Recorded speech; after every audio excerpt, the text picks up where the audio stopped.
Welcome to Full Course Online. There's an important concept you need to understand when working with Microsoft Word 365. The difference between Word Desktop and Word Online. So, let me explain.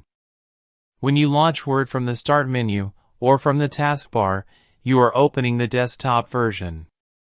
This is the full version of Word with all its features.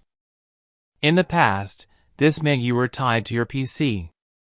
You bought a license, installed Word, and worked only with files stored on your computer. But things have changed. We now have cloud storage and online apps that let you work anywhere. This is where Word Online comes in. If you have a Microsoft 365 subscription, you not only get the desktop apps, but also an online portal with web versions of those apps. To access it, open your browser and go to office.com. If you've logged in before, you'll go straight to the Microsoft 365 portal. If not, sign in with the email and password linked to your subscription. Once you're in, this is your online hub. Click the app launcher in the top left corner. From here, you can open the online version of Word. It will open in a new browser tab. For example, I'll open a document that I originally created this in the desktop version, but I can still access it here in Word Online.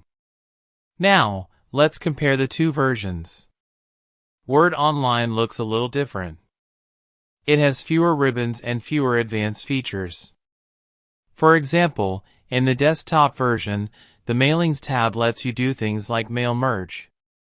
That tab does not exist in Word Online. So, the key difference. Word Desktop gives you the full set of features. Word Online is simplified for working on the go. You can work anywhere as long as you have the internet and a browser. And if you save your documents in OneDrive, you also get powerful collaboration tools, which we'll cover later in this course. In this training, we'll mainly use Word Desktop, but we'll look at Word Online when needed. Thanks for watching this lesson.